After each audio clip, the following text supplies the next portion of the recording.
الحمد لله رب العالمين والصلاة والسلام على رسوله الكريم وعلى آله وأصحابه أجمعين أشهد أن لا إله إلا الله وأشهد أن محمدا عبده ورسوله أما بعد. Continuing our lessons on Usul Fiqh. Last week we spoke about أحكام الوضعية. الأحكام الوضعية, the legislative rulings. So طيب, who can remind us what's أحكام الوضعية? حكم وضعي, what does it mean? To Usul Fiqh you have to memorize, you have to review. So these are examples. أسباب, شروط, موانع. What does it mean حكم وضعي?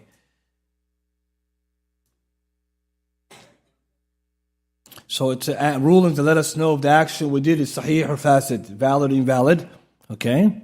So that they're like dalalat, signs or alamat, that the action is accepted or rejected, or it's due or it's not due, like these kinds of things. So many ways we know ahkam wad'iyya or hukm wad'i, the legislative ruling of Allah, to inform us, to make ikhbar, information that this action you have done is acceptable or unacceptable. Or what its conditions are needed for its acceptability or causes. Or when you cannot do it, preventatives. See, so this is wad'i. And in today's lesson we're going to look at ahkam at-taklifiyya. So who remembers what is that then? Hukm at-taklifi? It's the opposite. So what is it then? The rule is related to a person's actions. So sometimes we call it hukm or ahkam at-talabiyya. As we're going to see, talabiyya because it's required from you. Whereas wad'iyya is not required of you. Allah put it there as a sign for you to know what you did was accepted or not. طيب, how many then? We mentioned last week, أحكام وضعية, how many there? We mentioned 5 last week. Asbab, what does that mean? The means for an action. So when you have a cause, you have the ruling. No cause, no ruling. Okay, next. On this side. What was the second one we did? Sharat and shurut, conditions. Okay, so what does that mean? Things you have to do for the action, usually before, right? You come before an action, you have to do it for the action to be valid. And without them, the action won't be valid. But with them, the action is still not done yet. You still have to do it. So I do wudu. Wudu is sharat al-salah. So I have to do wudu. But if I did wudu, I didn't do yet salah. So you're ready for salah. That's called conditions. Every action needs the conditions. And asbab, its causes. Next. Mawani'. Mani' wal mawani'. Preventatives. What does that mean? A preventative. Al-mani' wal mawani'. So the opposite of conditions are preventatives. It's opposite. So the things you have to do without the action is not accepted, it's called shart wa shurut. And things you have to avoid for this to be accepted or has to be absent is called the mani'. So for example, from the conditions of salah is tahara, wudu. And for a woman, a preventative is menstruation. Clear? She has to have wudu, but she can't have wudu if there's menstruation. She can't pray without being in a state of purity. And once she's outside the state of menses, then she does her wudu. Sharat, mani', the opposite, right? These are opposite each other. Next. So these 3, you need these for action to be valid. Cause, sabab, was sharat, condition, and you have to avoid the mani', mawani', and the preventatives. Then the action is going to be considered sahih, valid. And what does the validity mean then? How do you know an action is valid? 3 things. Meet the conditions, avoid the preventatives, fulfill the pillars. We have to memorize it. Action is sahih if you do all the preconditions, meet the conditions, avoid the preventatives, and fulfill all the pillars. That's it. If you prayed salah with shurut salah, wa arkan salah, and you didn't do the mawani', the preventatives, and of course anything else that would have prevented the salah being accepted, nullifiers. And if someone forgot some of the pillars, or the obligations, salah is still valid. If you forgot them, if you forgot a lot of them. But the benefit, those 3 are the main things. Of course, a person also has to do the other things, as we're going to see, obligations. But obligations are not like pillars. Pillars, you need them. Obligations, you need them. They can be pardoned if Allah subhanahu wa ta'ala wills, but due to things like forgetfulness or accident. From this we see the ahkam wada'iyya very important, the legislative rulings, because they allow us to know the validity of our action, the invalidity, but also upon who has to do the action, at what time you have to do it, etc. Just a few points before continuing in today's lesson. The ulama add others as well. So we said last week there's 5, some scholars add 6, 7, 8. So just for our own benefit, some ulama add number 6, the illah. Illah, it means juristic rationale, or al-illah could be translated as the purpose behind the ruling. Illah. Al-illah, then we have the sabab. What's the difference? One brother asked that question. What's the difference between sabab and illah? Illah is what the ruling revolves around. So in many ways, the illah and the sabab are the same thing. And according to many of the ulama, they don't differentiate between the word illah and sabab, in the sense that usually the word illah can mean sabab. So for example, what is the cause or the illah for alcohol or intoxicants being prohibited? The answer, intoxication. So anything that intoxicates is prohibited. Why? A muskir is haram, intoxicants, because they do iskar, they intoxicate. So the intoxicants are prohibited due to the illah of intoxication. Can you call that sabab? Yes. You could say the sabab, the reason for intoxicants being prohibited is because of intoxication. You can call it illah or sabab. So let's give it a simple way to remember. Every illah is a sabab, but not every sabab is illah. Khalas, take that. And you write down. That will save you time. Every illah is a sabab, but not every sabab is a illah. Anytime you hear the word illah, it's a sabab. It's a cause. Illah is a purpose or juristic rationale. Illah is a sabab. But not every cause is a illah. So this will be useful later on. Right? Maybe not now, but later on it becomes useful. So every illah is a sabab, not every sabab is a illah. Okay, so later on we'll find out why that's important. Number 7.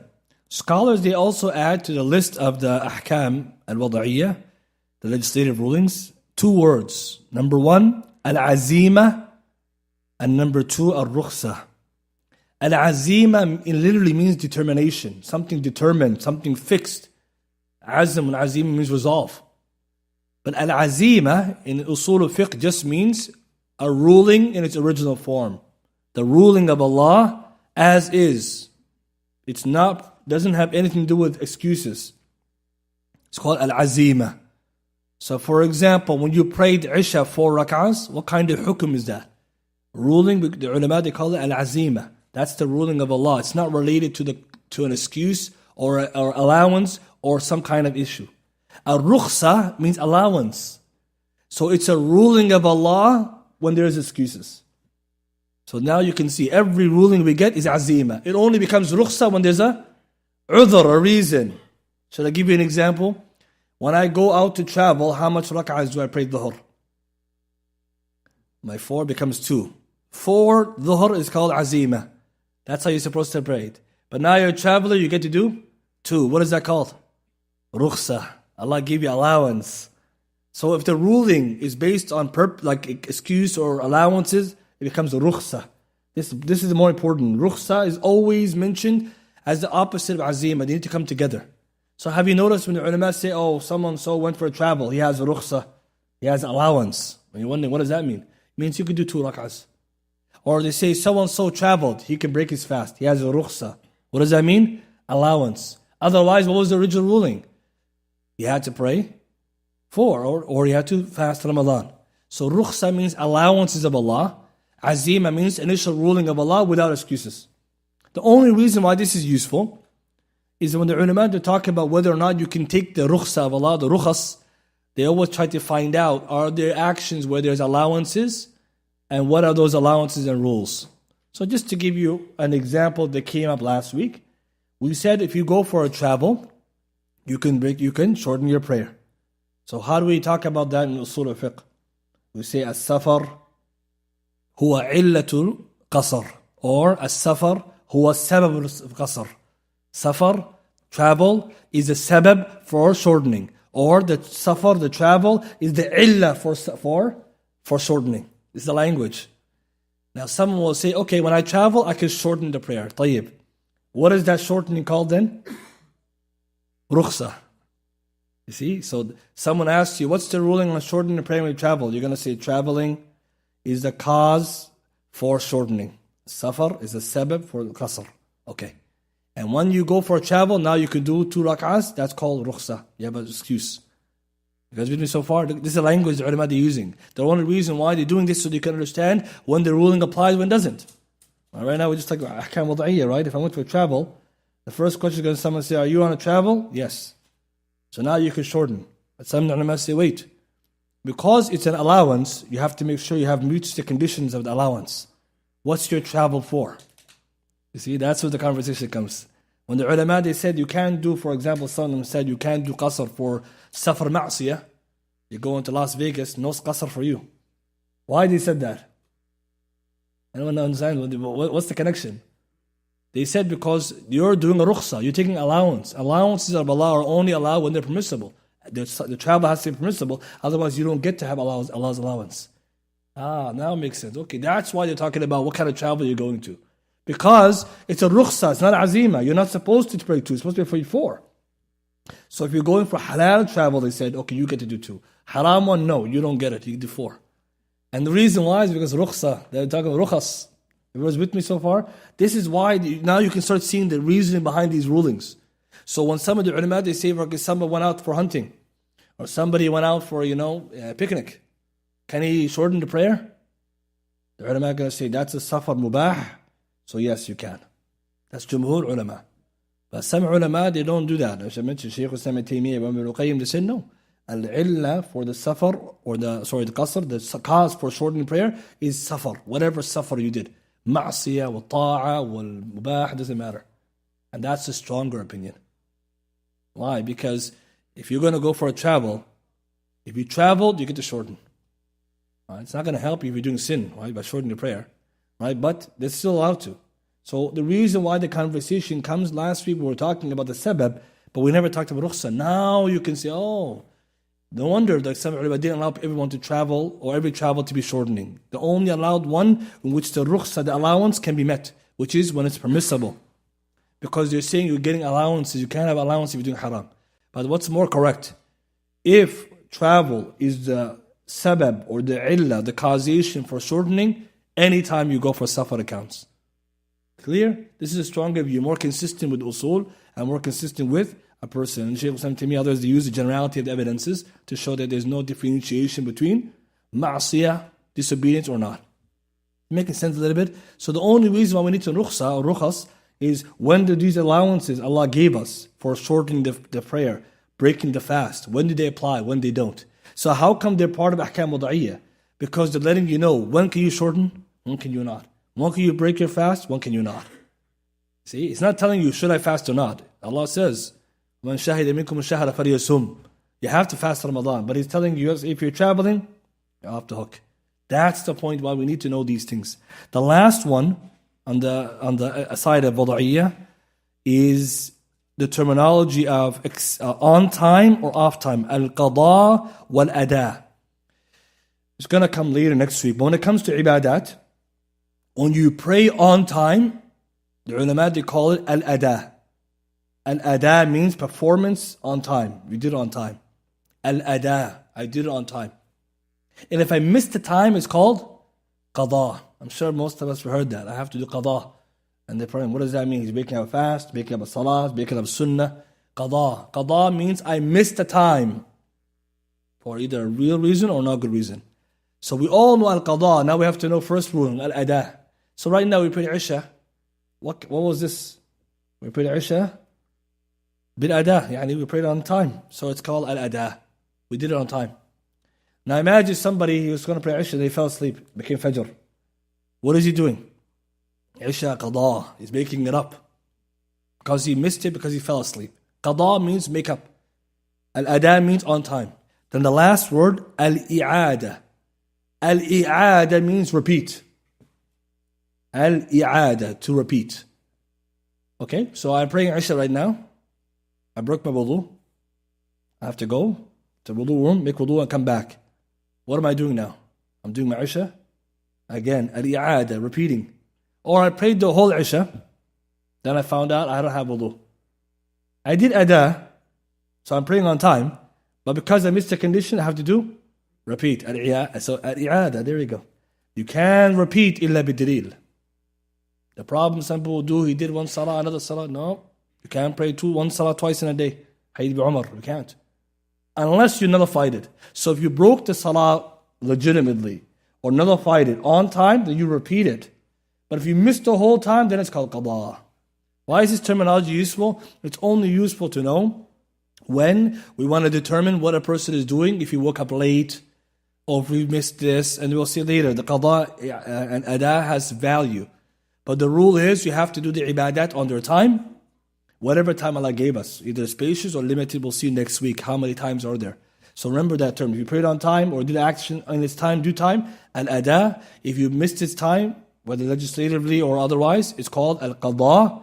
And if you had to repeat it because you broke one of the conditions or nullified it, you're doing al-i'ada, repeat. Today in the Q&A, someone asked a question, praying by yourself in the saf. The ruling on praying in a salah by yourself, when there's room in the first row, but you went to the second row and prayed by yourself. The most correct opinion is, salah is invalid. La salata li munfaradin khalf as-saf. There's no salah for the one who prays by himself or behind the sufuf for no reason. There's gaps, there's space. He just wants to pray in the middle. Salah is invalid. Because Nabi Sallallahu Alaihi Wasallam, when he saw a man doing that, what did he do? فَأَمَرَ أَنْ يُعِيدَ. He told him, do it again. Al-i'ada. Why? Because you missed one of the rules of a jama'ah. That's not a jama'ah. You see how the terminology comes. Another man, Nabi Sallallahu Alaihi Wasallam saw him made wudu. He's missing a little bit on his foot, a little dry space. So what did the Prophet sometimes do? Go back and repeat your wudu. Al-i'ada. Go back, you missed the place. So that's where we get the concept of repeating. So you only repeat when you broke the action legitimately. But because the first 5 we took last week is more important than these 3, many ulama, when they talk about ahkam wad'iyya, they don't mention these 3, they mention it later. Today we're not talking about that, we're talking about ahkam at-taklifiyya and mostly taklif. Today's discussion will be about taklif, because you need to know what it is before you get to this wording. Let's begin with the term at-taklif. When we hear the word at-taklif, all it's telling us is that somebody is required to do something. Somebody is required of them to be doing something. The ulama said the technical meaning of a taklif, al-khitabu bi-amrin aw nahyin. When Allah addressed somebody with a command or prohibition. The command or prohibition. So taklif is being charged or being put responsible for a command or prohibition. Everybody's with me? What makes fiqh special than aqidah? Anyone knows? Difference between fiqh and aqidah? What does aqidah deal with? I'tiqad. What does i'tiqad deal with? Al-akhbar, reports. And what does fiqh deal with? Al-af'al, amr wa nahi. You guys with me? What's the difference between fiqh and aqidah? Why is aqidah called fiqh al-akbar? Because it has to do with the beliefs. And beliefs are important. But what is fiqh? Akhbar. What do you believe authentically or inauthentically about Allah? So that's why when Allah, we have to believe malaika, khabar. Allah, it's a report. Reports, you have to believe they're right or they're wrong. So Trinity, wrong. Tawheed, correct. Angels exist. Jinn exist. So that's called akhbar, reports. When someone tells you about a khabar or report, you only have 2 choices. Either you accept it or reject it. That's called aqidah. Fiqh doesn't do it aqidah. Fiqh is about do, don't do. So what do you have then? Amr wa nahi. Amr wa nahi. That's why fiqh is all about ahkam taklifiyya. Do this, don't do that, recommended, don't recommended. It's all to do with af'al. That's what the ulama say, with the very foundation of a'mal then is taklif. Who has to do the actions? And what are the commands? And what are the prohibitions? So fiqh is so unique because Allah is telling you, pray salah, aqimu salah. And don't eat pork. And cover your awrah. And be good to your parents. Commands and prohibitions. So what is taklif? Al-khitabu bi-amrin aw nahi. Any address that deals with commands and prohibitions. Or simple terms, any kind of wording or any kind of ruling that has to do with commandments and prohibitions. So that's why most of us, we understand, most of fiqh is looking at, is this something wajib or mustahab? or makruh or haram. Mubah is the asl, right? For most of the cases. So why is this important? Always think fiqh to do with commandments and prohibitions. It's so interesting too, because it shows you again the beauty of Islam. Islam is a religion that has to do what we have to believe with and what we have to do in relation to Allah. Now that we know what taklif is, commandments and prohibitions, the address of Allah, who is the mukallaf? The person who has been commanded or prohibited, it's called in fiqh, usul fiqh is called al-mukallaf. Al-mukallaf. This person has been charged by Allah or been told by Allah to do or don't do something. Al-mukallaf. And so this is very important because the foundation of ahkam at-taklifiyya is taklif. Without it, so for example, scenario. You see somebody who lost their mind entirely. Become not mentally ill in certain mental illnesses. Tamaman, he lost the aql, absolutely. Do we tell them to pray? Do we tell them to fast? Why we don't say that? We tell them this person, غير mukallaf. He's not mukallaf. He doesn't have to pray. And there's no sin on him. Another person, like many of us, if I'm sitting down and salat comes in, you have to tell me, come pray. So what is then the mukallaf? Two things.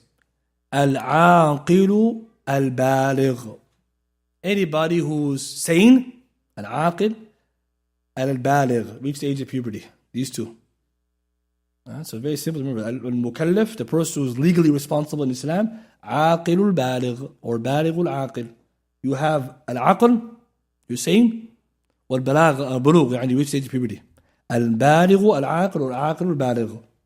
So easy to remember these two. These are the foundations of responsibility. Are you sane? Are you reach the age of puberty? Okay, you're legally responsible in the Sharia. And there's one more the ulama add. Anyone knows?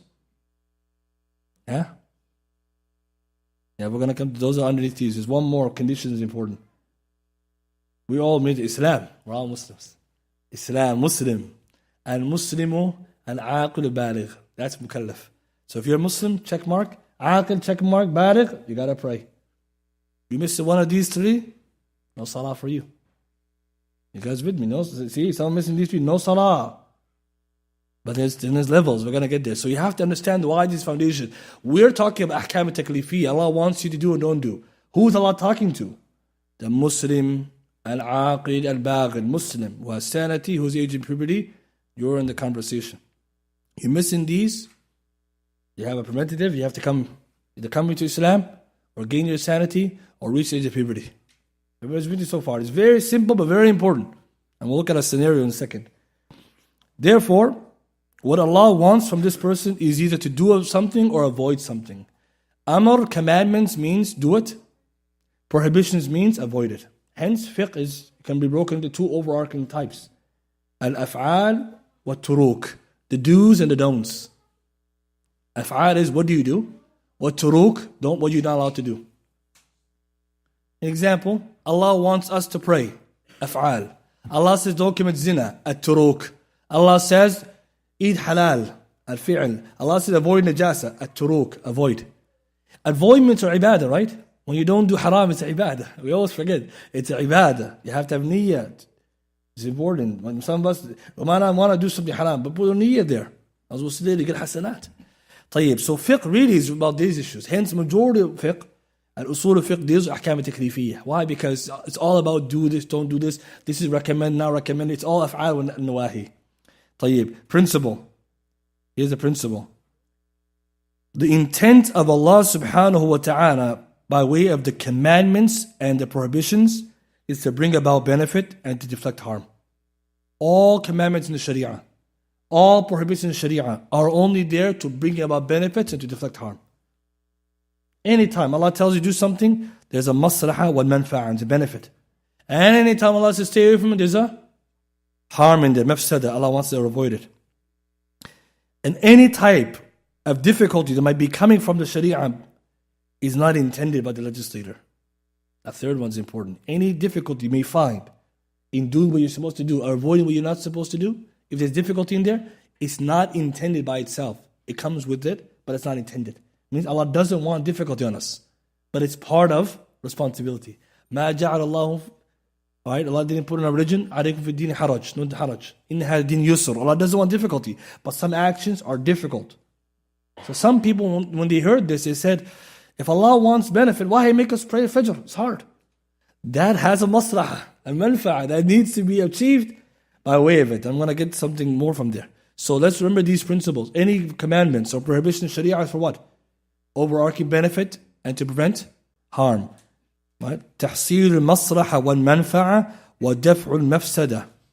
And any harm that comes by way of these is not intended by the legislator, but it's part of it because that's the nature of commandments and prohibitions. Okay, like right now we have to go to work. Someone say, I don't like to go to work, but the maslahah is way greater. You never heard someone say, I'm not going to go to work. He knows the consequences. But the Sharia, Allah didn't put difficulty that's too difficult, nor one that's too easy. It's in the middle. So that's why Allah says, لا يكلف الله نفسا إلا وسعها. Hence, we nothing in the Sharia we can't do. But scholars, some of them, like Shaykh al-Islam ibn Taymiyyah, rahimahullah, in Majmu' Fatawa, he said we shouldn't call ahkam taklifiyya. There's no taklif in the Sharia. Taklif means burden. Don't say that. It's not good to say that. Ahkam taklifiyya is not good because it means burden. There's no burden in this deen. In had deen yusr. So he has an argument. But many ulama said no. Because لا يكلف الله نفسا وسعها. It's not a burden, it's a responsibility. So taklif is okay. But some ulama call it ahkam al-talabiyya. The things you should and shouldn't do. Why? Because we don't want to ascribe taklif. Taklif is like burden of the deen. You see, some of us, we have that logic. Some of us, I have to pray, I have to do this. There's a maslahah. You keep forgetting. There's a reason why Allah wants you to pray. There's Jannah, man. We keep forgetting. There's something coming out of there. And that's another benefit. Not in fiqh class, but aqidah class. Taklif is why you get Jannah, no Jannah. To get Jannah, you need taklif. Allah has to test us with do's and don'ts to get to Jannah or Jahannam. Allahu Akbar. When you look at this part, this is where the Sharia gets deep. The only reason why there's some things you have to believe in and you didn't see, and some things you have to do and live it hard to get the Jannah, and one's not going to get the Jannah. So some people, when they told you believe malaika, I never saw them, kafir, go to Jahannam. Another person said, I believe in them because Nabi Sallallahu said, Allah said it, go to Jannah. So wake up at Fajr, it's difficult, whoever wakes up goes to Jannah. One doesn't, goes to Jahannam. Taklif is the key. That's why taklif is so powerful, right? And of course, in Aqidah class, but if you keep researching taklif, it's so amazing because it also teaches us how to deal with what's going on. Shaitan is tricking us by telling us so hard, so difficult. Forgetting that, there's something bigger. But the whole point of this, do's and don'ts. Everyone's with me? So who is the mukallaf? He has two things. Al-aqil, al-baligh, and then Muslim. Okay, next, conditions for taklif. What are the conditions they have to be met? We already saw one of them, or two of them. But let's finish. Scholars say in order for someone to be legally responsible in this religion, you need to meet the following conditions. Number one, you have to reach the age of puberty, al-bulugh. Number two, you have to have sanity, the aql. So we already got those two, puberty and sanity. And connected to that, understanding the khitab, understanding the deen, the capacity to understand the deen. So in the first three we have puberty, al-bulugh, al-aql, sanity, and number three, fahm, understanding of the deen, capacity to understand. Why? If someone cannot understand the deen, can he be legally responsible? Who was one of the four people going to come Yawm al-Qiyamah? Allah will test them that day. Who's one of them? The one who's deaf. Because he can't understand. He has some taklif, but he has missing. So he's limited in that angle. Or the one who lost his mind. Or the one who's an old sheikh. So fahm, you have to be understand the deen. Otherwise, rufi al-qalb an thalath. The three things that become the hadith. As-sighir hatta yahtarim. The one who's young until reaches puberty. And it keeps going. So these three we have so far. Puberty, sanity, and the capacity to understand the legislation. Again, it doesn't mean someone has to be super smart or something, but ability to understand what Allah wants from him. So therefore, the rule is, whoever doesn't have puberty or the age of puberty, reach the age of puberty, and not have sanity, is not considered mukallaf. An example, majnoon. The majnoon, the person who's mentally ill or insane, he's outside the taklif. Yawm al-Qiyamah, he'll be tested. Right? Because you can't understand the Sharia, so you can't do it. Allah will test him Yawm al-Qiyamah. The next condition, al-qudra. the capacity to do it, ability, al-qudra fil imtithal. So the one who can do it, you have to be able. So if you have sanity, age of puberty, you understand the sharia, but you're ajiz, you're weak. In the angle, what Allah wants from you, there's no taklif on the ajiz. There's no. So لا تكليف إلا مع الإمكان. There's no legal responsibility unless there's capacity to be. You have to have قدرة, قادر, not عاجز. لا يكلف الله نفسا إلا وسعها. So a normal human being, he's already qadir, he can do it. If he's a normal human being, everything Allah wants from you is capacity, you're able to do.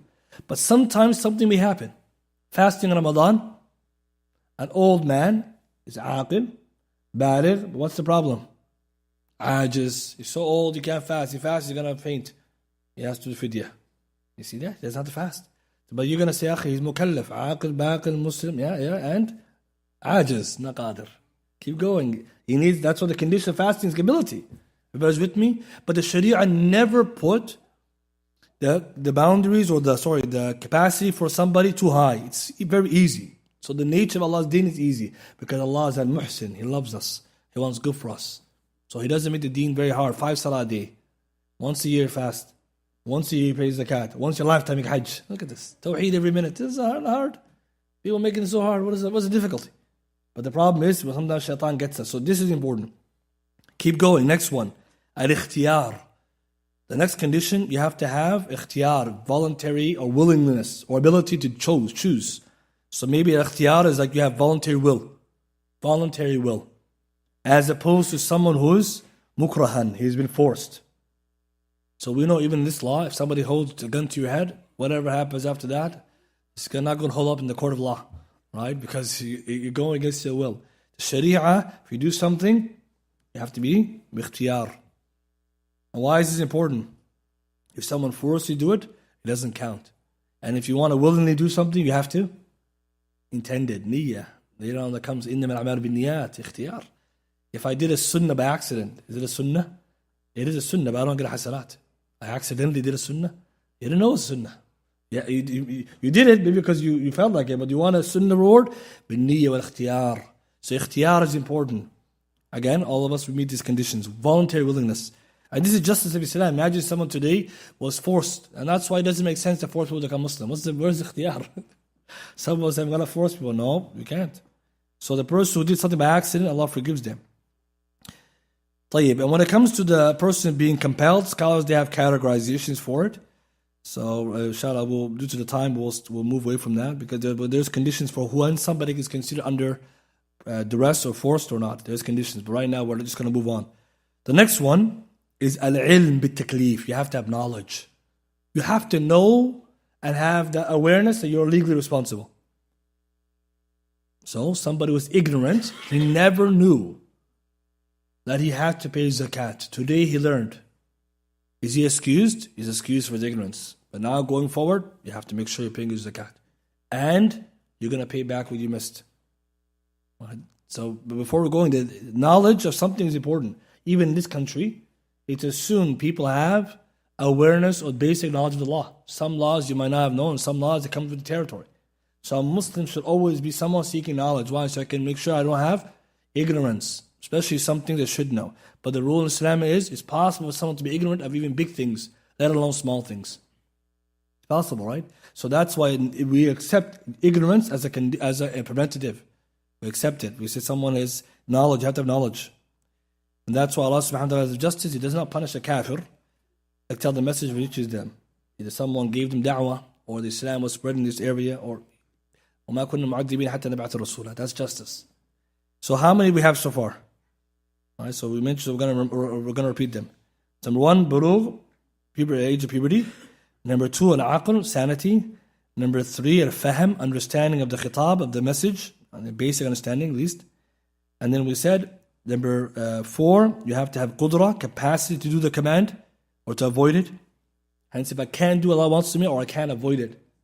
All right. And number 5, al-ikhtiyar, choice, voluntary will. And number 6, we said was knowledge. So when you look at all of this, you could see in order for somebody to be mukallaf, he has to have, as we said, these conditions. It starts with being a Muslim, being sane, being reaching puberty, and other ones as well. And these are also going to serve as the preventatives from taklif, which leads to our next topic. What are the preventatives from somebody being mukallaf? And they're connected to what we already mentioned. If someone's missing some of these things. So what are some of the examples? Well, we said bulugh. So the opposite is saghir or sighar. Someone's too young. And before continuing, if we understand this topic is very important. Once someone meets the conditions of taklif, you're mukallaf. Now whatever Allah is telling you to do or not to do, avoid and do. Do what you're told, avoid what you don't have to do. If someone never met these conditions, what is our first job then to do? When we assess the person, he doesn't have these conditions, we're not going to command them or prohibit them, or we might guide them to that. So, for example, a kafir, as we're going to see now in a second, a kafir doesn't have Islam. So what are we going to do? Give him Islam, then tell him to pray Salah. Most of us don't tell him to pray first. Unless he wants to pray. If he wants to pray, that's okay. You could try it. Right? But if you want to count, you got to become Muslim. But imagine today you go to a kafir and tell him, okay, listen, you got to pray. And yeah, he's supposed to pray, but he's a kafir right now. He's not mukallaf. You see, they're going to see the implications of fiqh. These are important. So what are the preventatives then? The ulama, they call these, sometimes they call them mawani' or awarid. The preventatives or the hindrances for taklif. Number one, young age, under puberty. First one, under the age of puberty. So a child, the Prophet ﷺ told us, 3 people the pen is lifted. What's number one? As-saghiru, the young one until he reaches age of puberty. Hatta yahtalim. So that means a young boy or young girl under the age of puberty, do they have to pray? No. But they should be training. So the difference we're going to see now, the child has special ruling. So they have to pray, but they're going to be trained at a certain age. Before that, they don't have to pray, they can play. Right? They're going to be playing around. The reason why this is important, the person doesn't have the ahliyah, he doesn't have the qualifications to pray yet. So let's now talk about a child.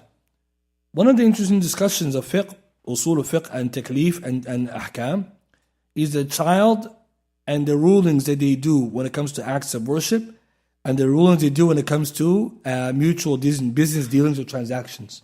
So you have to divide them now. Children, they have a ruling when it comes to the ibadat that they're going to perform and the business transactions or the other kinds of daily transactions they do. So we have to be careful. One does it count, one doesn't count. So ibadah, scholars say, for a child to do the ibadat al-badaniyah, the actual body types, action worship like praying, like giving the zakat, expiations, it doesn't count. It doesn't count when they're the age of children being a child until they reach the age of tamyiz, 7. So the first one, a child doesn't have to pray, is not taught to pray, none of that until they reach 7. If they're going to do fasting in Ramadan, many scholars say it goes back to tamyiz, again 7, or even below 7, the age when they have understanding, tamyiz. So some scholars say it's 7, and some say, because the hadith of the Rasul ﷺ, but 7 for the prayer, and some say whenever they reach it. Some children reach it at 5. So when the child reaches tamyiz, they can pray. They don't have to, but they can pray. They don't have to fast Ramadan, but they should fast to get the reward and to practice. If they, for example, give kafara, expiate something, it counts. So where are we going with this? A child, do they have to pray? And at the age of puberty. So they don't meet the shart or shurut al-wujub. You guys said ahkam salah, right? Shurut al-wujub. They don't have to pray. But if a child prayed at 7, shurut al-sihha, it counts. Look at the difference. Shurut al-sihha, it counted. 5-year-old doesn't count, doesn't pray. Doesn't have the capacity to even do wudu. My 5-year-old doesn't know what the left hand from the right hand. Where he's going to start his wudu? His feet? Right? You notice that, right? That's why the Sharia says 7, because some ulama said tamyiz when you know the right hand from the left hand. And that makes sense, because wudu starts like that. But the point is, the 5-year-old, if he wants to pray, he just gets up, mashallah. But no, we're not going to teach him. And we're not going to force him. No, because he doesn't have the wujub or the sihha. So why is this beneficial? For the acts of worship, 7 years old or the age of tamyiz, when we look to see when we start. Only one exception. And what's the exception? One act of worship can be exempted. A child can do it as a baby and it will count as reward. Hajj and Umrah. We said that. Hajj or Umrah, a child can be a baby. He's Muslim, Nabi Sallallahu Alaihi Wasallam, woman say, Rasulullah, is your Hajj rewarded for this child? Is a baby newborn? He said, yes, then you'll get the reward too. So that's the only one, you don't need tamyiz. So children, it can be taken for Hajj or Umrah, counts. The parents get a reward.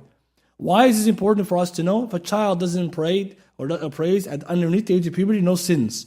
If they do it, they get reward. Who gets the reward? Them and the parents. That's the benefit. No sins are written down for children until they reach the age of puberty. All the good deeds are written according to the correct opinion. So that helps us to know that a child, when it reaches tamyiz, ibadah. Let's talk about business dealings. When it comes to business dealings, scholars say when it comes to the ibadat, the mu'amalat al-maliyya, like zakat, or things like, crimes they did or something like they made a mistake. In this case, right, scholars say that in general, zakat is due on their money because it has to do with the money. So yes, you have to pay zakat for the child. Or the person who, if you made a mistake, the wali will pay for him on that. Right, so that's general. When it comes to what the child does now, like business transaction, doesn't count. Okay, and again, I don't know any court of law that allows a child to sign anything, right? So it's not going to count. But let's say the child want to give sadaqah. Sadaqah will count? They say yes, inshallah. Small things like that, sadaqah, accepting gifts, because they all benefit, there's no harm. A good question would be, you send a child to the store to buy you some juice. Is that aqd sahih? You see, taklif, now it comes. Some ulama say, no, it's too young. I can't trust him. Some say, no, it's afu, it's small one, it counts. Inshallah it does. Because the urf of the people, generally, we accept that. And it's not small, not big deal. So some of the scholars see things like that, accepting gifts, giving sadaqah, small business dealings, inshallah it counts. But as for the other stuff, it doesn't. And if they get permission from the wali, inshallah it counts. The wali has to give permission. So the child sent by the father, go to the store, buy some milk, it's okay. Because he's going to come back. And back home, that's how it is. You never see the shop owner reject him. Because this is different than the other transaction. But if he's going to say, I'm going to send my child to be the shaheed for the marriage, no, not this guy. Doesn't know what's going on. Right? Doesn't know the matter, right? So here we get that benefit. How about the crimes? Children did something wrong? No punishment on them because they're children. So we benefit. The child has more details than others. How about the majnoon? The next one, the next preventative, insanity. Off the hook.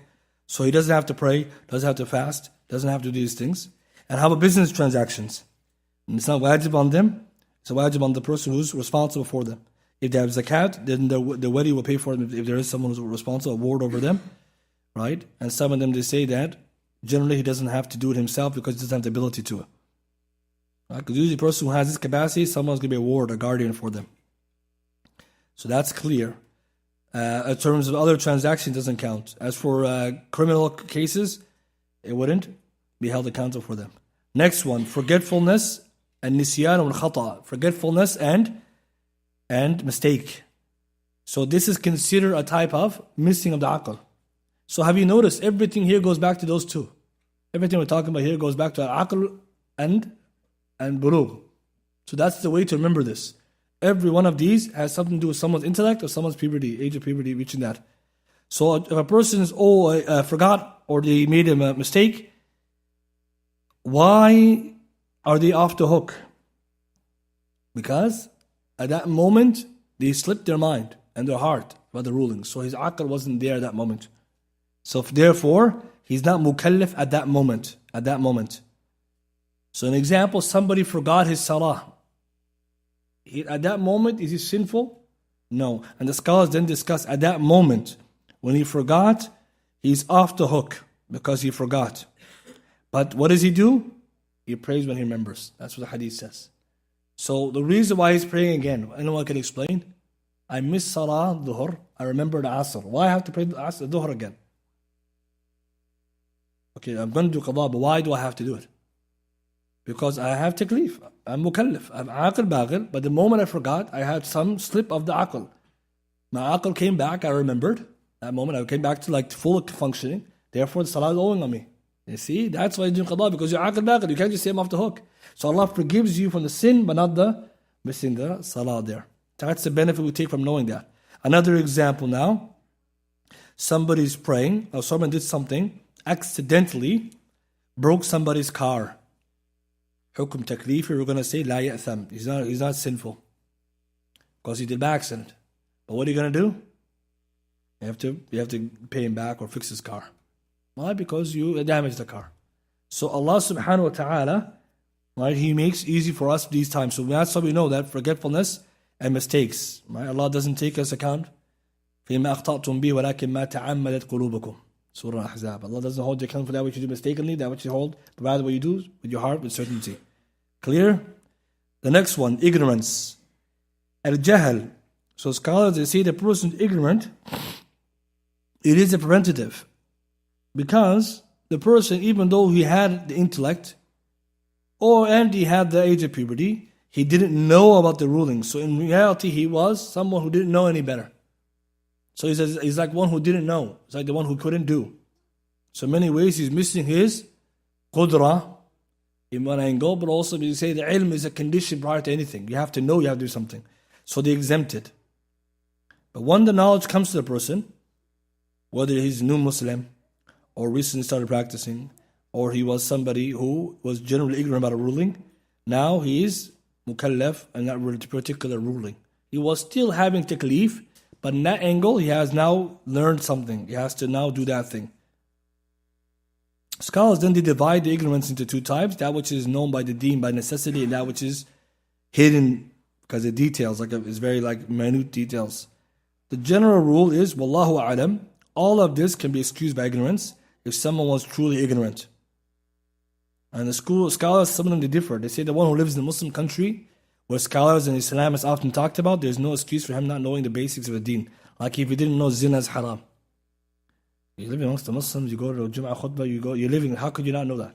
But if you live in a non-Muslim country, it's possible, they said, because you're far from the deen, far from the place of knowledge. But truth be told, the ulama, when they get into discussion, as we said in the Saturday class, is very in-depth discussion. And udhr bi-jahl, there's many opinions. And to show you that the more correct view is that if somebody can be ignorant even if they're in a Muslim country.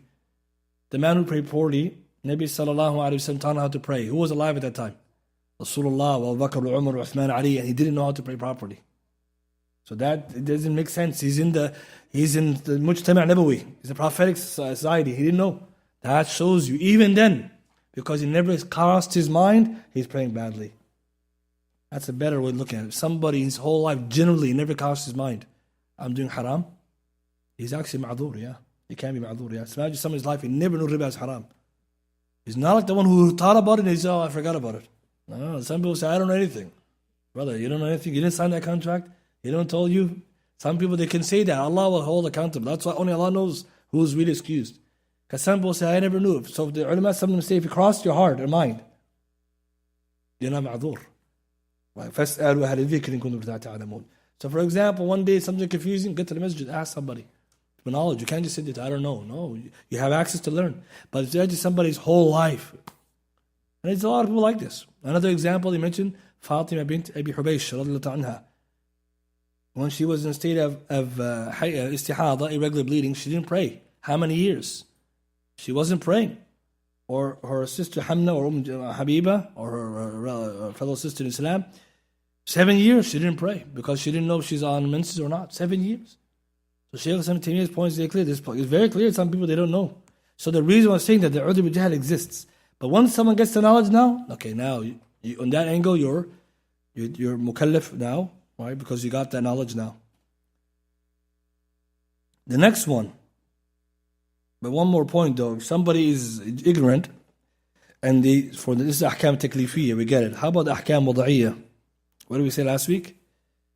Then there's no udhr for that, right? So if you broke someone's something by accident, you're off the hook for that. But you have to fulfill the person's right, repay it.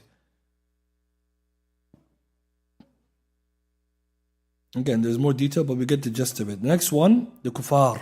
And this is a good one to understand properly. The principle, the kuffar are addressed. They are addressed by Allah ijma'an bil iman. Al-kuffar mukhatibuna ijma'an bil iman. So the kuffar are legally responsible, and they're required by Allah to become Muslim. They have to have iman, even though they don't, many of them. So that's the first one. The kuffar, all the ulama agree, Allah legally responsible that they have to become Muslim. Allah charges them with that responsibility, that they have to become Muslim. So what does that mean? Any kafir you see, what's his number one responsibility? He has to consider Islam and accept it. Because the haqq, that's legally responsible. So that's why if he doesn't become Muslim, he'll be liable for that. But as for the details of the Sharia and its rulings, then they are not liable. They're not mukallaf in that angle in the dunya, but they will be held accountable for Yawm al-Qiyamah if they leave it off. So why the ulama differ on this topic? Go to the ayat. مَا سَلَكَكُمْ فِي سَقَرٍ قَالُوا لَمْ نَكُ مِنَ الْمُصَلِّينَ. The ulama always mention these ayat, Surah Mudaththir. When the people of Jannah ask Jahannam, why are you in hellfire? They say that we never used to pray. A kafir, why are they talking about prayer? They're kafir. So many of the ulama held the view that the kafir is mukhatib and is mukallaf, is legally responsible for the sharia. But the problem is that this ruling is when? When is it happening? Qiyamah. It's not dunya. In the dunya today, if you see a kafir in the street, you're going to tell him, Salat Jama'ah? No. We're going to tell him, you want to accept Islam? Or brother, so you want to become Muslim? Then come to the masjid. The reason why the ulama differ here, some of them, they use the ayat, they say generally they're mukallaf, so therefore every kafir is supposed to pray, stay from pork. This is right. But the first one has to become Muslim, then there. And the reason why this is important, the difference of opinion here, if a kafir prayed now, it wouldn't count. So what he has to do first? Become Muslim. As for everything after that, when you become Muslim. And this is more correct, and this has to do with the dunya. So we have difference between ahkam al-dunya and ahkam al-deen. Ahkam al-dunya and ahkam al-deen. Because the reason I mention this is because we're going to just mention one example to show you the difference of opinion here has implications. If we say that the kuffar are liable or mukhatib and they're mukallaf, they're legally responsible in the affairs of the deen and to become Muslim, and for the sharia part then after, then we say then the kafir, we don't have to, nor is it responsible for him while he's a kafir to do the halal and haram. He's mukhatib, he's addressed by Allah to do the halal and haram only after he becomes Muslim. So here we say that when he didn't do it, in the akhirah he'll be held accountable. As for the dunya, then what do we do? Shaykh Ibn Taymiyyah, Ibn Qayyim, others, they say the kafir, when he's in a state of kufr, he's not mukhatab, he's not legally responsible or legally addressed to do the ahkam al-sharia. Rather, he's legally addressed to become Muslim. If he didn't become Muslim, he can't eat pork, he can't wear silk, he can't do those haram things because he's kafir. But once he becomes Muslim, now he has to stop. And that's where you see the kafir generally, he's doing all the haram things in a state of kufr. So to give you an example where this scenario will come, if the kuffar mukhatibun bi furu', not the usul. Everyone agrees the kafir has been addressed by Allah to become Muslim. Everyone agrees. They differ on that. Well, should he be praying salah? Is he liable? He's liable in the qiyamah, not the dunya. To help you understand, can we sell non-Muslims food during Ramadan? The daytime Ramadan. You see, this is part of the Usul Fiqh has athar. The correct opinion, it depends what you believe about this. Whoever says the kuffar are not mukhatibun for the furu', they say you can sell it to him, he's kafir. And whoever says he is, you can't sell it. You see, you guys only heard one opinion. You didn't hear the second one? Well, I'm saying this. Umar was the proof for this discussion. Umar, and again, it's a different opinion. It's not a weak, it's a strong difference of opinion. Umar, when Rasul gave him the silk qamis, when he saw after the Jum'ah, he saw that they're selling silk qamis or like shawls or like thobes. Nabi Sallallahu Alaihi Wasallam, Umar saw it, and Umar said, Rasulullah, you should buy one of these. He said, it's not for the believer to wear it. So Umar, he took it and he gave it to his non-Muslim brother. Non-Muslim brother. Why? How? This is where the issue comes. Ibn Hajar explains Fath al-Bari, one explanation. Shaykh Ibn Qayyim said, no. He gave it because kafir can wear silk. He's not mukhatib furu' sharia. So the point is, this hadith in Bukhari, the Prophet ﷺ said, right, he gave it to him and he said, don't wear it, or it's not for us to wear. Then he gave it to his non-Muslim brother in Mecca. That's where the conversation is happening. The reason why it shows you the benefit of Usul Fiqh, if you said the kuffar are addressed by the furu' sharia, you're not going to give it to him. But Umar did. So Shaykh Ibn Taymiyyah Ibn Qayyim says something's going on here. They're not mukhatib furu' sharia. Otherwise Umar, the faqih, wouldn't do that. Ibn Hajar Fath al-Bari responds, but the jawab is not the strongest. Against the argument they bring, both are arguments, it's not that strong. It's not black and white. But why is it an important issue, brothers? If you're a shop owner in the West, you're gonna open your hot dog stand at nighttime? Right? Anyone eats hot dogs at night? Right? See, some people, they have a big problem. Biryani at night for the Muslim, but the kafir is not coming to your business. Or how about if you're selling stuff and you need to open in the daytime? See, this is where the discussion comes. So it goes all the way from Fatawa to Usul Fiqh. It crosses over to the Usul. And that's why you can see some of these discussions, the implications are real. Alhamdulillah, it's difference of opinion. You can see both opinions. But now you get it. That's what taklif is important. And the reason I'm saying this is that if someone told you it's allowed to do it, someone says not allowed to do it, now you're like, I get it. I know what he's talking about. You guys with me so far? That's the value of these classes, because it allows you to, now you have the working mind of the alim. So now we're not going to become like awam and say, how can the Shaykh say it's allowed? Come on. Ahlul ilm, they're not awam, come on. Right? So the reason I'm just saying this, to give you just to understand. I'm not saying that it's necessarily the strongest view only. There are other views. We're only different. To finish, we want to finish now, inshallah, with the last part, which has to do with a few more people who are in this. And these are people who also have fallen short in their taklif, yani something's missing. So the next one, number 5, is sleep. Sleep is also a preventative. Everyone can see why, because when you're sleeping, you don't have your intellect. You say things, you do things you're not supposed to. So it's not mukallaf at that moment. So an example, if someone says in his sleep he divorced his wife, does it count? You should ask the question, why is he in his sleep saying that? SubhanAllah, what's going on in his house? Right, but it wouldn't count. Another example, next one, someone fell unconscious, al-ighma, unconsciousness or fainting. This person has no taklif also at that moment. Why? Like a sleeping person, it's the same thing, it's gone. No aql. An example would be someone fainted during the daytime of Ramadan. So if you started, so scholars, they say that there's a discussion here, but what some scholars argue is that if a person did this, if he started the day fasting and then he fell, faint, and he woke up at the end of the day fasting, some say it counts, because he was fasting for the part he was.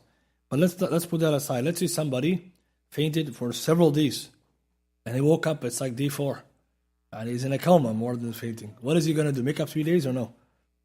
Some say if it's bikhtiyar, if he did it by his own choice, like he told the doctor, give me an anesthetic or I'm doing a surgery, then he has to make it up. If not, he doesn't. Because he has no taklif. This person who chose to do it, he knew that. So فَعِدَّةٌ مِنْ أَيَّامٍ أُخَرَ. But let's say somebody really fell down the stairs, he woke up, it's Ramadan.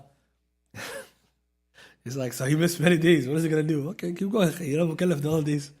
Right? See, that's good, right? A kafir, for example, accepts Islam in the middle of the day. That day is already finished. What is he going to do? He's going to fast the next day. How about days he missed? He's Muslim. He became Muslim half the month. Does he make up 15 days? Answer, no, because it wasn't mukallaf. Tomorrow is the first day. You see, that's for da'wah too, da'wah purposes. Because it happens all the time. So like a Muslim first day of Ramadan, all right, this is your first day, and you're going to keep going. You were not mukallaf before that. Next one, number 7, somebody sukr, yani intoxication.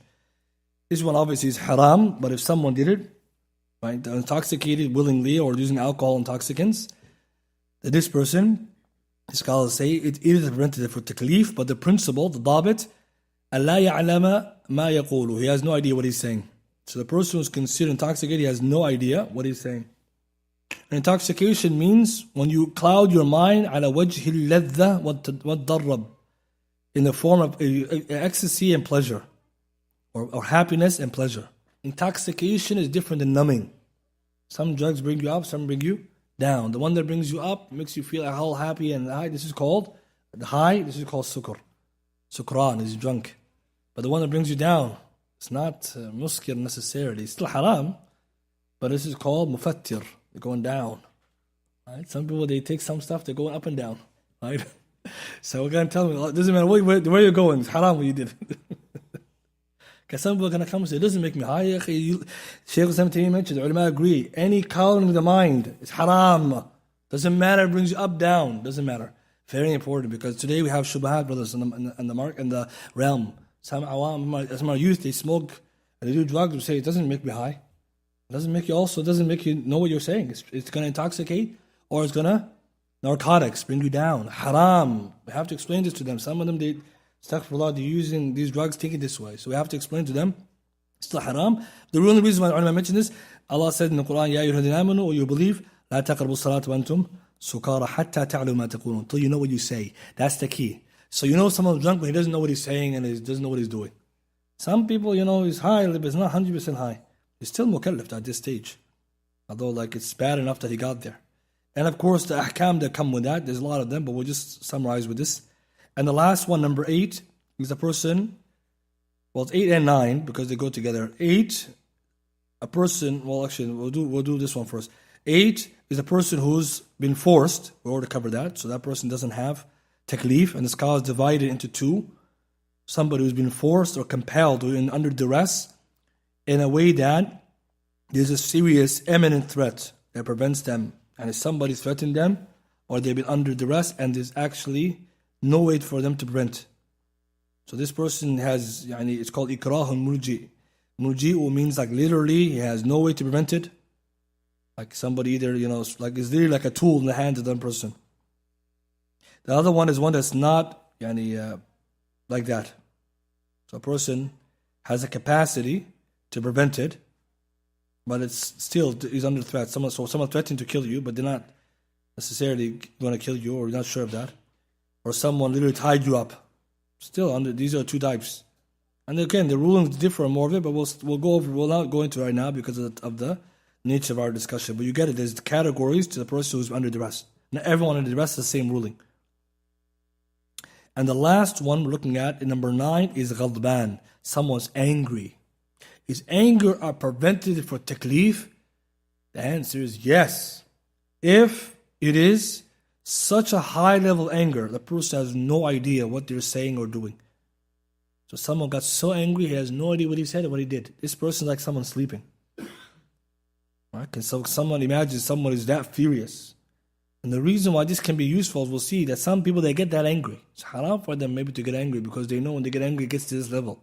But let's say someone went to that level and doesn't know what he's saying, what he's doing. Then there's an anger which is very low. You know exactly what you're saying, you know what you're doing. It's not very high. This person's still mukallaf. He's angry, but he knows what he's saying and doing. And then the one in the middle.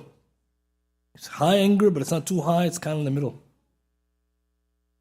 So here the scholars, when we talk about this, they discuss it because the issues of the ruling. So the one whose anger is very low, he's still mukallaf.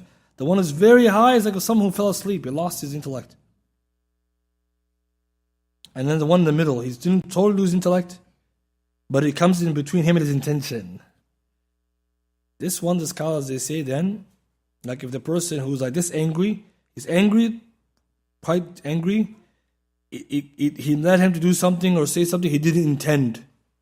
And after that, he got very remorseful what he said and what he did. Then this is like somebody who's under duress. Example, someone divorced his wife. Is anger one of the preventatives from divorcing your wife? Yes, it's one of the muwana. So if we ask somebody, if someone said divorce a wife, a question you could ask, how angry were you? Were you angry? She says, yes, so angry I don't know what I said. Or he might say, I didn't even know I divorced my wife. She said I did it. We tell this person, maybe he's angry that high, okay. Someone else comes and say, I was angry, but I knew what I said, I knew what I did. Then it counts. Someone else say, I was in between. It came between me and my niyyah. I didn't want to say it, but I was angry and then I ended up saying it. And later on, I got remorseful. This happens a lot. Because after he's angry, he's done, he says, oh my God, subhanAllah, I divorced my wife. Now he's sad. The reason why this is important is we shouldn't get angry. La taghdab. That's the whole solution. Don't get angry. And when you get angry, just say anything else, but don't say divorce you. Why are you going there anyways? I don't understand that one, right? You can say so many other things, good or bad, but why are you going there? And why is it important? Because some ulama, they're very strict in this angle. Some of them say, no, also, it's not, you have to be in this high level, and it's very hard to prove that. So the reason why they're showing it, if we do believe there is, and we do believe, it can be a preventative. Last week's class in Nawaqid al-Islam, we mentioned somebody throwing the mushaf on the floor, a book of the deen, out of anger. When the Quran, the hadith, and deen is there, knowing it's a book, but out of extreme anger, it can be forgiven. Again, same thing here. Why? Because it came between him and his aql. When Musa alayhi salam, فَلَمَّا سَكَتَ مُوسَى الْغَضَبَ أَخَذَ الْأَلْوَاحِ Musa, when he got the anger calmed down, he picked up the alwah. See, that's the point. That, because someone said, Musa, what did he do? He was so angry, they're doing shirk. He grabbed Harun by his beard, and he couldn't believe it. What's going on here? That shows you that we understand that can be there. But the problem is Not everybody has that extreme anger, right? It's very dangerous because these are ahkam, in those usul fiqh, the implications are real. To finish today's lesson, now that we understand there's taklif, what it is, and what its preventatives are, and what its conditions, the reason why they come handy, if somebody has to do something by Allah's command, who are we talking about? The mukallaf, who's aqil, baligh, Muslim, who has no preventatives and met the conditions. So somebody who's met the conditions and who's a Muslim, who has intellect, who has reached age of puberty, this person is mukallaf, and he has any preventatives, you take away his taklif, hence he doesn't have to do or don't do until he gets them back. If he doesn't have them all together, then it's gone. And there's degrees also. As you can see, you need both intellect and puberty. So the child has intellect but deficiency in the fact it's not puberty, so he has taklif, or he's mukallaf naqis. That's what they call him. He has taklif, but it's deficient. A person who has both is complete, right? Completely legally responsible. If someone in their life lost their intellect, no longer mukallaf. An example, old man got dementia. Does he pray 5 times a day? If he has no idea what he's saying, doesn't know how to read salah anymore, forgot what rak'ah is in, someone has to stand next to him and tell him to pray. He doesn't have to pray. No aql or baligh. It happens a lot. Some people ask, but if he can do some of it, or if he can do, he's there, but he's not perfect, then some ulama say try your best to help them. But there's some people that have like Alzheimer's, it's gone. They don't pray salah. And you can live enough salah. He will be praying 1 minute, the next time he's talking to you. Right? Right? And then he goes back to salah and you're like, subhanAllah. Right? So this person, if you tell him 5 times a day, he doesn't have qudrah. Another example, fasting in Ramadan. Somebody's fasting has diabetes. Doctor says no fasting. In this angle, he's not mukallaf because he's an ajiz. He's off the hook, he does the fidya. And these kinds of ahkam. So why we need this to begin with? Next week we're going to talk about ahkam. Haram, halal, all this stuff, wajib. Before getting there, you have to know who's it for. And so to finish, ahkam taklifiyya, if we understand now who's the mukallaf, most of us are mukallaf. So the asl is people are mukallaf. They're Muslim, they have the intellect, which most people have, and they are reached age of puberty, they're mukallaf. The people around you know. Okay, now, next week we're going to look at what are those ahkam, what did Allah address us with? And so we mentioned the 5 rulings, and next week we'll go into them. Number 1, when Allah commands someone to do something and you have to do it, we call it wajib. So Allah told you to do it, you have to do it. That's called wajib. If Allah told us to do it, but He didn't make it a must, as we're going to see next week, it's called mustahab. If Allah didn't command you, Allah told you to stay away from something but not with certainty, avoid it but it's not a must, it's called makruh, disliked. Right? So karaha. And if Allah told us to stay away from something, you have to, this is called haram. And something is haram, prohibited. Mahdhur, if prohibited, or hadar has been made. As for mubah, what's his ruling? Does Allah command or prohibit the mubah? Scholars they say generally if it's not a commandment to do or not do, al-asl wal ibaha. That's how you know. So it's a hukum by fact that it's maskut. Allah didn't talk about it. So the benefit behind that, it's like some chapters we know, like besides ibadat, everything, food, drink, life is mubah. So most of them fiqh, as we'll see, usul fiqh revolves around Allah commanded us something, hence it's going to be, if it's a command, it's going to be wajib mustahab. Its prohibition is going to be makruh and haram. Khalas. We're operating between these 4. You with me so far? So it's not too tricky because in the angle the rulings are limited. So the fact is something's commandment. Once you find out, is it halal, is it mubah, is it wajib or mustahab? If it's something Allah says to stay away from it, is it wajib or makruh? Those are the questions of the jurist you're thinking. But we didn't get to the part yet. How do you know something's wajib to begin with? What is the category of wajib? All those have implications. To give us one more example in discussion we're talking about, right? Because we gave some examples, right? So we want to finish with some scenarios as well. We said before, and when it comes to that person who doesn't have the conditions of taklif, still the ibadat, right? If they have the taklif, they have to do ibadat. If they're missing the taklif, they don't have to do it. But when they're in the area where there's that gray area, the origin is, they still have to do it. So an example would be somebody who qadar ma sha fa'al, and he smoked something or he drank some alcohol. This person, underneath the influence, does he have to pray? So what we're going to look to see is that this person, does he reach the issue or condition of intoxication? We're going to ask what? Does he know what he says?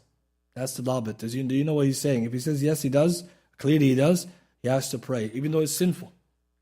Sinful for being that state, but salah is still valid. As we're going to see, the salah is still valid. But the difference between somebody who says, this person intoxicated, doesn't know what he's saying. That person doesn't have to pray. He has to first come out of the high. Because he can't pray. He's going to pray salah, he's going to say all kinds of things. What Fatiha he's going to read, we don't know. Right? He might do something else. So when the person comes, maybe sometimes you smell people, they have something, they smoke something. He still has to pray because as long as, but the problem is he's sinful. Another example would be somebody who, he fell asleep or he did something like this. The action which he missed is going to make it up. But sometimes somebody fell into one of these preventatives and he doesn't have to do anything.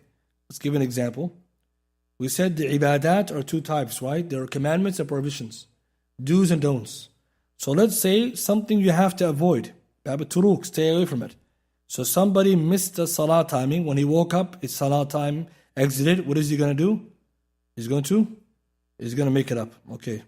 Somebody else who's praying salah and he had najasa on his shirt the whole salah. Salah is finished. What does he do? Nothing.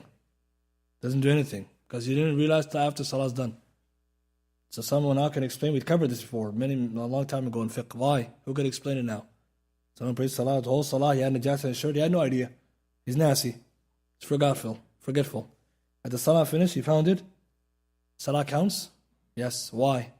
Because he's supposed to stay away from it. He didn't stay away from it. And he did it forgetfully. So his salah counts. He has no sin because this is from the things you avoid. The next guy who missed the salah because he fell asleep, he woke up, no sin. But what is salah? You have to do. It's a commandment. So get up and pray. Another example. Somebody's praying salah. He broke his wudu. He gets out the salah, makes wudu, comes back. Why does he can't keep praying? Because wudu is a condition you have to do. So here we're going to see later that the difference between something Allah wants you to do and something Allah wants you to avoid has impact. That's why we're going to see later when you start looking at issues, you're going to ask questions like, okay, somebody did something forgetfully. What did he do? Oh, you missed a condition? Doesn't count. But if you fell into a prohibition, like this one, and Allah didn't want you to do it, the scholars say this kind of person off the hook. And these things we're going to build later on. But right now you at least understand why the ulama are talking about it. He's forgetful in relation to something he should have avoided, but it's already, the harm already is done. And inshallah, just to keep in your back in mind, because some of these things, you need to remember them, to bring back the issues. Another example, someone's fasting in Ramadan, he ate forgetfully. He broke his fast? Why? He was forgetfulness. So he has a udhr. He was a taklif at that moment was lifted from him. That momentarily he was forgetful. Does he have to make it up? No, he keeps fasting. And the harm is already done. Khalas, he already ate it. It can't come out now, it's done. Okay, so another example, somebody is in a state of ihram, hajj. Accidentally he got a haircut. I mean, it's very hard to do that, right? Because in Haram Mecca, you're going to ask, you want a bald or not? You're not just going to, he must be really forgetful. Like, he lost all of his hair. Then he's like, oh, subhanAllah, I'm in a state of haram. What about this guy? His hajj is good? Does he have to do any fidya? No, he's forgetful. So we can see here that these benefits come because we can start exempting people the right way. One more example, somebody now is a child. They made a mistake in their salah or something. What do? We do irshad, ta'aleem. We teach them. Right? We teach them. If they made a mistake and they're underneath the age of puberty, they're not sinful. So we teach. We try to explain. If you wanted them to, if a parent wants them to redo it, to teach them, that's different. But do they have to do it? If a child doesn't fast, it's bad. But they're not sinful. As long as the parents are trying to teach them and the child is just falling short. So it gives the parents the responsibility. They're trying, but some children it's hard for them. Inshallah, we'll end with this much. Next week we're going to get to the ahkam, which are very important. Bismillah ta'ala. If anyone has any questions, inshallah ta'ala, we'll take them. Yes.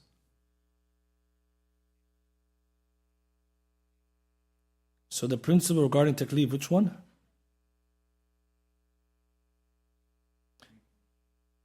So we said that the taklif then is al-khitab, the address, with بِأَمْرٍ أَوْ نَهْيٍ, someone being addressed with a command or prohibition. This is what taklif is. And then a person who's mukallaf then is a person who's al-baligh, al-aqil, and Muslim. Right, Muslim the third one because we saw the kafir isn't.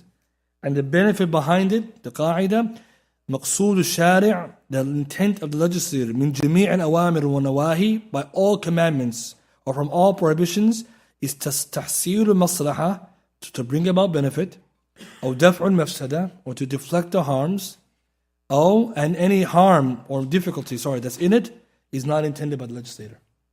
Means there is some difficulty, but it's not intended. It comes with it. And the only reason why there's difficulty in it, so Allah can reward us and punish us. No taklif, no thawab. No taklif, no jaza. Hence, when we think about punishment, we always think about why someone's going to Jannah. Because of what he used to do of the good and stay from the bad. Why someone goes to Jahannam? مَا كُنْتُمْ تَعْمَلُونَ, because what you did and did not do, after Allah told you to do and not to do it. You see, that's when you talk to a kafir, you have to explain to him, why should I get punished? You didn't do what Allah told you to do. You didn't do what Allah told you to do. Why didn't you do it? And he might say, I didn't know. And that's the question said, you really didn't know? And that's why you have to give him da'wah. But imagine today someone said, I shouldn't get punished. No, you've been told to do something you didn't do. And that shows you again, the ulama when talk about taklif, it's why it's such an important part to help renew somebody's intention to do more. Because you know that it comes with a reward. And you know it comes with responsibility. Just like in the law we have here. And the world we live in today, to get the prizes and rewards, hard work. To get punishments, right? You do the crime, you're going to pay with time, right? That's what you're going to do. Right? Anyone has any questions? Yes?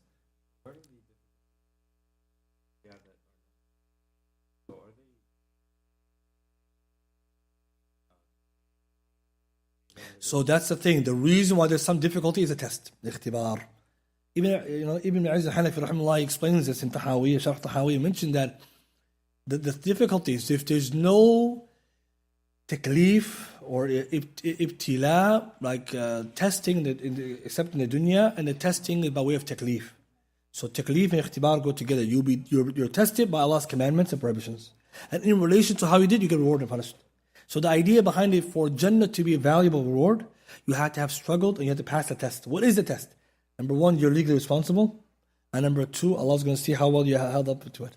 Just like right now, for me to give you a good mark in a test, I had to first put you in the test room, put you in a test, put you in some kind of test, then I'll give you the good mark or bad mark. In the dunya, we have that. In the deen, there is. The taklif, you're responsible. That's why when you talk to people, you can see how this will play out. And that's why it's so beautiful, because the taklif, it comes from fiqh and aqidah. A test is, do you believe in this or you don't believe in it? Are you going to do what I told you, you're not going to do it? You're making a choice. And that's why somebody cannot say, I didn't know. And so for some reasons, we can see the sharia, the difficulty there, some of the difficulty, to test our will to see if we're going to earn Jannah. But it's never a difficulty we can't bear. Hence the ulama also say this mashaqqa is always either is less, or it's not very overwhelming, it's very less, it's doable. For example, Jannah is being surrounded by the makarih. That which people dislike naturally. Why? Because of the test. So it makes sense. It's very important. It's a deep concept because it helps to understand, help non-Muslims understand why are they not doing good, or why they should be punished if they don't continue the way they're doing it. But also why the Muslim deserves reward. Because look at what we're doing, right, every day. Yes?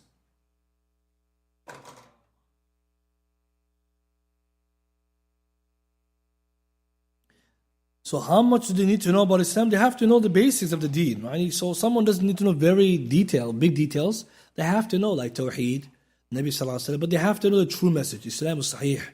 Some people, they don't get the true Islam. So that's the problem.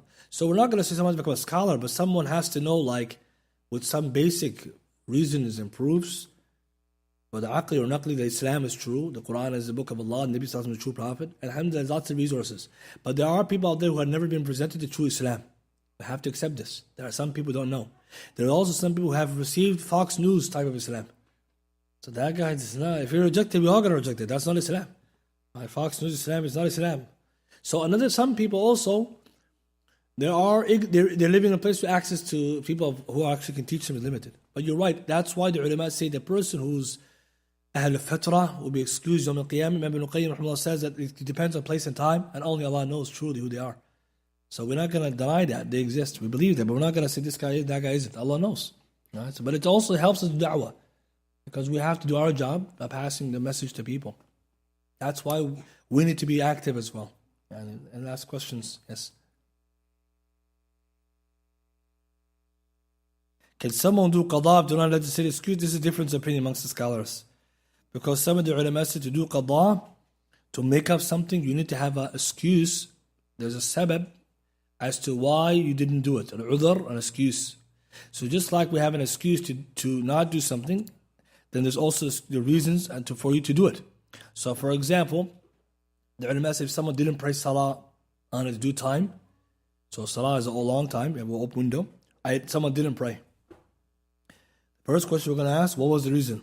The Jumhur ulama say, yes, he has to pick it up because salah is something owing to him and Allah. But the other groups, Shaykh Taymiyyah, others, they say, and many of our contemporary scholars, you can't. Why? Just like you can't pray salah before time comes in, the sabab for salah coming in is the change of time, the sky, like this, where the sun is. Likewise, you can't pray before time, you can't pray after time. Illa bi'udhr. Right? So for example, can I pray salah beforehand? So how can I pray a minute after time? And Taymiyyah said, no, the sabab to pray time is when the sun comes to the zenith, past the zenith.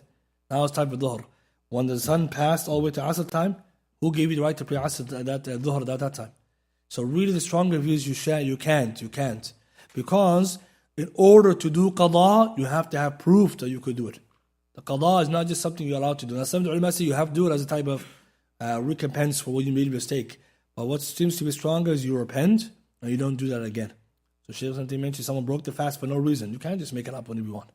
Fasting has a waqt, as we're going to see next week, which is muwassa', is spacious. Once you miss that time, that's it. Next, you can't do it. And this is stronger and more consistent because today we have many people who have that pressure. I can just do qada. You can't just do qada. What's the point? Asbab, it is qada. Asbab, for example, salah time, from the shurut of salah, is time coming in. You miss the time coming in, then you pray salah. So you didn't pray dhuhr at the right time, we're doing it without an excuse. Hence the ulama say the person who has legislative excuse, he's not doing qada, he's doing adah. You see, when you wake up fajr late, you're doing adah, take your time. You woke up, you're ma'adhur, you make wudu nicely. Sun is rising, doesn't matter, Allahu Akbar, you pray. Yeah. Why? Because you can pray the fard salah even if the sun is rising. Because you're doing adah and you can pray fard salah anytime. That's the most correct opinion. Even the time nahi shadid, the sun is rising, setting, you still can pray. Because fard salah is very important. There's a big difference of opinion in this topic, but that's a stronger view. But the ulama, they say and they discuss it. A person woke up late, someone forgot the salah. He's doing adah.